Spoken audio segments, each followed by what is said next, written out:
Los visigodos ocuparon las ciudades de Misia, Tracia y Dacia, abandonadas por el emperador Aureliano en el 271.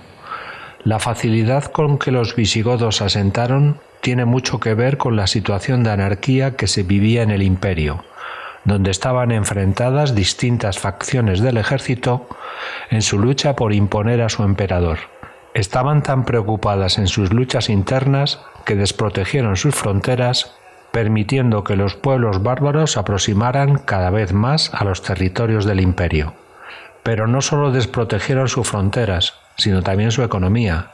que entró en crisis debido a la disminución de la producción al escasear la mano de obra esclava por falta de expediciones militares y a que cada vez se destinaba más parte de los ingresos del tesoro a reforzarse militarmente en previsión de posibles ataques.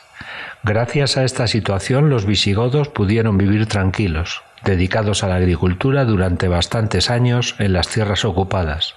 e incluso mantuvieron buenas relaciones con sus vecinos romanos. Este contacto trajo como consecuencia de forma inconsciente la romanización de los visigodos, que les diferenció del resto de los pueblos germánicos, ya que estos el único contacto con los romanos se ceñía a lo bélico. Mientras los visigodos aficionaron al vino, ciertas especias y alimentos, los vestidos de púrpura, adoptaron la moneda y algunas técnicas de cultivo constructivas y artísticas, los romanos se dejaron cuidar por sus esclavos, vistieron sus pieles, les compraron el ámbar, animales, maderas, resinas, ciertas drogas y metales, se aficionaron a sus mujeres, adoptaron su forma de luchar a caballo e incluso a algunos de sus dioses. Sin embargo, el comercio no siempre estuvo regulado por normas pacíficas, pues en las fuentes abundan los ejemplos de incursiones romanas en las aldeas del otro lado de la frontera, para robar las cosechas y llevarse a sus hijos y mujeres, avivadas por la ambición de los comerciantes que los vendían en los mercados de esclavos. Es muy probable que otros pueblos actuasen como cazadores de esclavos entre sus vecinos, alentadas incluso por los deseos de los emperadores que buscaban rostros agraciados para su corte. Las relaciones entre visigodos y romanos se sellaban por medio de pactos, basados en la fidelidad y la amistad mutua entre las partes, con una serie de ceremonias que los ritualizaban, como eran el juramento ante los dioses de ambas partes, el estrechamiento de manos entre los representantes de los afectados, el intercambio de regalos y a veces un matrimonio de por medio que dejaba claro que el pacto se estaba desarrollando entre iguales.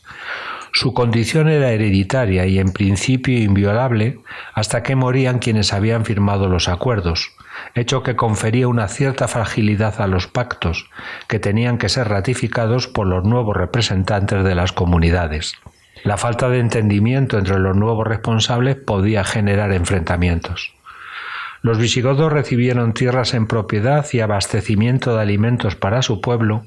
a cambio de la aportación de guerreros al ejército imperial para la defensa de la frontera ante los ataques de los bárbaros. Estos soldados eran alimentados en los lugares que defendían con un impuesto cobrado a las poblaciones de la provincia, en especies principalmente ropa de abrigo, trigo, vino y aceite, pero también carne y otros artículos, y recibían una paga en moneda, generalmente de plata, y en caso de éxitos militares además una extraordinaria, con la que se intentaba mantener su adhesión a Roma. Este sistema de organización, que se implantó principalmente en la frontera, terminó siendo un gran perjuicio económico para los provinciales y puso las fronteras, en cierto modo, en manos de gentes de la misma procedencia que aquellos contra los que se habían organizado. Los ejércitos fronterizos acabaron siendo una mezcla de unos escasos legionarios romanos y de bárbaros de distintas procedencias, con sus costumbres, formas de lucha y creencias, al mando de generales romanos que después fueron dejando el lugar a otros de origen bárbaro o mestizo. En los momentos finales del imperio, las legiones eran escasas en número y estaban compuestas por hombres descontentos, combatientes en contra de su voluntad que muchas veces no dudaban en desertar. Aquellas fuerzas estaban sostenidas por la ayuda que oponían formaciones enteras de bárbaros, que luchaban por una paga y un juramento,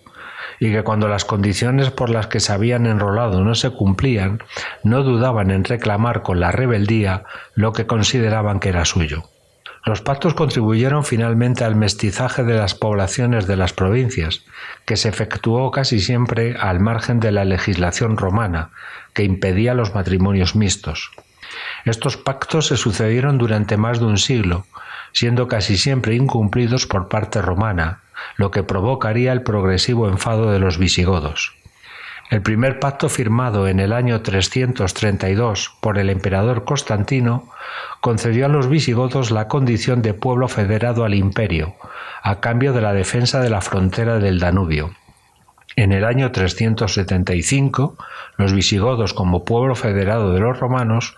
pidieron ayuda al emperador Valente ante la presión de los hunos, y éste les concedió permiso para que cruzaran la frontera y se instalaran en territorios del imperio. Pero la armonía entre ellos duró solo 3 años, al incumplir los romanos el pacto y no entregarle los territorios prometidos. Fue la gota que hizo rebosar el vaso de la paciencia visigoda y se enfrentaron con victoria a los romanos en la batalla de Adrianópolis, donde murió el emperador. Esta derrota supuso, por una parte, el fin del Imperio romano, dividiéndose en dos, Oriente y Occidente, y por otra parte el inicio de la expansión de los visigodos por los territorios imperiales.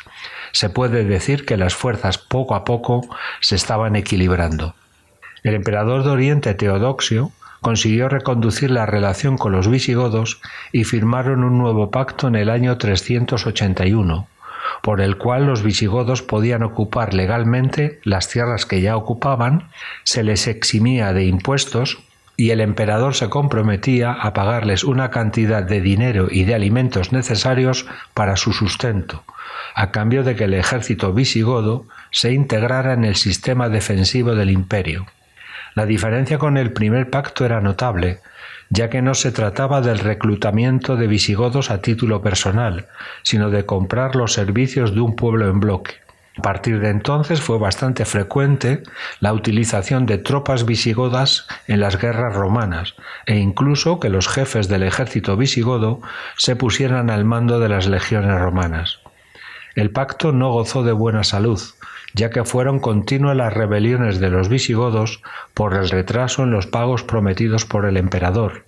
y terminó por romperse en el año 395, cuando los hijos de Teodosio, Honorio en Occidente y Arcadio en Oriente, se negaron a pagar a los visigodos los servicios de guerra, además de presionarles para que emigraran hacia Occidente. Ante tanta tomadura de pelo, los visigodos decidieron unirse proclamando a uno de sus jefes como su líder. Este fue Alarico, primer rey de la monarquía visigoda.